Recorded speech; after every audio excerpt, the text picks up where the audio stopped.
Ադրբեջանում Ռուբեն Վարդանյանին, Բակո Սահակյանին եւ մեր մյուս հայրենակիցներին դատապարտեցին եւ շարունակում են նրանց պահել բանտերում, որովհետեւ նրանք հայ են։ Այդ գործերով մեղադրական եզրակացությունները հասնում էին հարյուրավոր էջերի։ Ահաբեկչություն, ագրեսիվ պատերազմ, մարդկության դեմ ուղղված հանցագործություններ, ցեղասպանություն, ավելի քան 2500 դրվագ, ռազմական տրիբունալ, փակ նիստեր, գործի նյութերին հասանելիության բացարձակ մերժում։ Եկեք հեռացնենք հարյուրավոր էջանոց աղբը, մեղադրանքները, որոնք հորինվել էին օրինականության պատրանք ստեղծելու համար, եւ տեսնենք, թե ինչի համար են իրականում այս մարդկանց դատապարտել։ Արայիկ Հարությունյան, Ցմա ազատազրկում, որովհետև հազարամյակներով իրենց հողի վրա ապրող արցախահայերը նրան ընտրել էին իրենց ղեկավար։ Դավիթ Իշխանյան, Ցմա ազատազրկում, որովհետև ղեկավարել է խորհրդարան։ Դավիթ Բաբայան, Ցմա ազատազրկում, որովհետև արցախահայերի իրավունքները ներկայացրել է միջազգային հարթակներում։ Լևոն Մնացականյան, Ցմա ազատազրկում, որովհետև իր հայրենակիցներին պաշտպանել է ոչնչացումից։ Դավիթ Մանուկյան, Ցմա ազատազրկում, որովհետև օգնել է այդ հարցում։ Արկադի Ղուկասյան եւ Բակո Սահակյան, 20-ական տարի ժամկետով ազատազրկում, որովհետև որպես ղեկավարներ ժամանակին ապահովել են իրենց հայրենակիցների գոյատևումը։ Նրանք Ցմա ազատազրկման չեն դատապարտվել միայն այն պատճառով, որ ադրբեջանական օրենքը թույլ չի տալիս։ Նրանք 65 տարեկանից բարձր են։ Ռուբեն Վարդանյան, ազատազրկում 20 տարով, որովհետև եկել էր օգնելու։ Ռուբեն Վարդանյանն ինքը այդ դատավճիռն անվանեց ոչ թե դատ, այլ դատաստան։ Մարդը չնայած միլիարդավոր կարողությանը հայտարարեց, որ հրաժարվում է ռուսական քաղաքացիությունից, որպեսզի կանգնի 120,000 հայերի կողքին, որոնք սովի մատնվեցին շրջափակման պայմաններում։ Նա եկել էր ոչ թե պատերազմելու, այլ որպեսզի մարդիկ սովից չմեռնեն։ Դրա համար ազատազրկում 20 տարով։ Հիմա ասեք, ո՞րն է նրանց իրական մեղքը։ Նրանք ղեկավարում էին դպրոցներ, ապահովում էին ջրամատակարարում, կազմակերպում էին ընտրություններ, ուսուցիչների եւ բժիշկների աշխատավարձեր էին վճարում, կազմակերպում էին տարհանումներ հրետակոծությունների տակ, վարում էին հրադադարի բանակցություններ, շրջափակման ժամանակ մարդկանց կերակրում էին։ Բաքուն սա որակում է որպես ահաբեկչություն։ Ես դա ասում եմ ուղիղ, որպես իրավաբան եւ որպես մարդ, որը 6 տարի մարդու իրավունքների պաշտպանի պաշտոնում եւ հետո որպես փաստաբան փաստագրել է այն ամենը, ինչ կատարվել է Արցախի հայերի նկատմամբ։ 2016 թվականի ապրիլյան պատերազմի գլխատված մարմիններից մինչև 2023 թվականի սեպտեմբերի էթնիկ զտումներ Արցախում։ Վարդենիսում հայ կանանց խոշտանգելուց ու ջերմուկում հայորդիների մարմինները անարգելուց մինչև խաղաղ բնակիչների սպանություններ։ Այս մարդկանց դատում են նրա համար, որ նրանք հայ են, որոնք չհրաժարվեցին հայ լինելուց հայկական հողի վրա,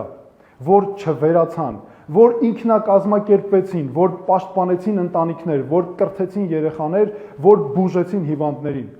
որ ապրեցին։ Երբ մարդկանց հետապնդում են նրա համար, որ նրանք հայ են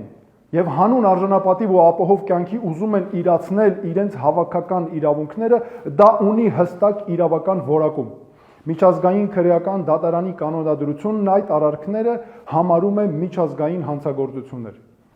որոնց հիմքում էթնիկ պատկանելիությունն է, այսինքն հայ լինելը։ Այդ հանցանքների կատարողը Ռուբեն Վարդանյանը չէ, որը եկել էր օգնության Արցախ, Լեռնային Ղարաբաղ։ Այդ հանցանքների կատարողը Բակո Սահակյանը չէ, որը ղեկավարել է արցախահայերին։ Հանցագործությունը կատարել է նա, ով շրջափակել է 120,000 մարդու, նրանց մատնել սովի, վտարել նախնիների հողից, ու հիմա դատում է նրանց առաջնորդներին այն բանի համար, որ փորձել են իրենց ժողովրդի համար ապահովել կյանք եւ արժանապատվություն։ Հայաստանի կառավարությունը լռում է։ Արկադի Ղուկասյանի եւ Բակո Սահակյանի վերաբերյալ դատավճիռները հրապարակվեցին ճիշտ նույն ժամանակ, երբ Նիկոլ Փաշինյանն ու Իլհամ Ալիևը Աբու Դաբիում միասին խաղաղության մրցանակ էին ստանում։ Կառավարությունը շաբաթներով չի կարողանում ձևակերպել դիրքորոշում մեր այն հայրենակիցների նկատմամբ Ցմահ ազատազրկման դատավճիռների վերաբերյալ, ում անվտանգությունը հենց այդ կառավարությունն էլ հանձն էր առել պաշտպանել։ Այնուհետև Իլհամ Ալիևը բացահայտ հայտարարեց, Ոչ մի հնարավորություն չկա Արցախյան կամ Լեռնային Ղարաբաղի առաջնորդների ազատ արձակման համար։ Եվ Երևանը դա ընդունեց որպես իրողություն։ Այս լռությունը չեզոքություն չէ։ Այսպիսի դեպքերում, երբ պետությունը լռում է սեփական քաղաքացիների դատավճիռներին ի պատասխան, ուրեմն համաձայն է, ուրեմն համերաշխ է այդ մեղադրանքների հետ։ Ընդունում է, որ Արցախի կամ Լեռնային Ղարաբաղի հայկական ինքնակառավարումը հանցագործություն էր, որ հայ լինելը Շուշիում պատժելի էր, որ Ստեփանակերտում դպրոց կառուցել նահաբեկչություն էր։ Ես սա ասում եմ ոչ միայն որպես իրավաբան, ոչ միայն որպես մարդու իրավունքների նախկին պաշտպան, ոչ միայն որպես քաղաքական գործիչ, ես սա ասում եմ որպես հայր եւ որպես որդի։ Եթե այսօր հայերին դատում են, որովհետև նրանք հայ էին Շուշիում ու Ստեփանակերտում, վաղը նույն հիմքով կփորձեն դատել մեզ, որովհետև հայ ենք Մարտունիում ու Գյումրիում, Արարատում ու Երևանում։ Այս դատավճիռների հիմքում ադրբեջանական իշխանությունը դրել է պարզ տրամաբանություն։ Հայ լինելը, հայկական ներկայությունն ինքնին հանցագործություն է։ Եվ նրանց այս տրամաբանությունն աշխարհագրական սահմաններ չունի, տարածում են այնքան, որքան ուզում են, որքան կստացվի ու որքան կարող են։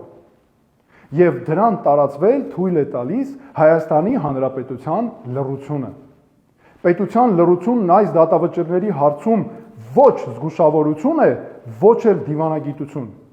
Դա միայն ամոթալի վախկոտություն ու խայտառակություն չէ, դա ավելի վատ է, դա քայլ է դեպի ինքնաոչնչացում, որովհետև պետությունը, որը համաձայնում է, որ իր քաղաքացիներին կարելի է դատել նրանց ինքնության համար, վաղ թե ուշ դադարում է լինել պետություն։ Այն դառնում է պարզապես տարածք։ Մենք ունենք գործիքներ, Միավորված ազգերի կազմակերպություն, ՄԱԿ-ի արդարադատության միջազգային դատարան, մարդու իրավունքների եվրոպական դատարան, ՄԱԿ-ի կամայական կալանքների հարցերով աշխատանքային խումբ, ԵԱՀԿ մեխանիզմներ, շվեյցարական խաղաղության նախաձեռնություն եւ այլն։ Դրանք գոյություն ունեն, դրանք գործում են, դրանք պետք է օգտագործել ամեն օր, գիշեր, ցերեկ, համակարգված մասնագիտական աշխատանքով։ Բայց գործիքներ օգտագործելուց առաջ պետք է մեր մեջ գտնել կամք ասելու համար մի պարզ բան. մեր մարդկանց դատում են նրա համար, որ նրանք հայ են, եւ մենք դա չենք ընդունի, այստեղից է սկսվում ամեն ինչ։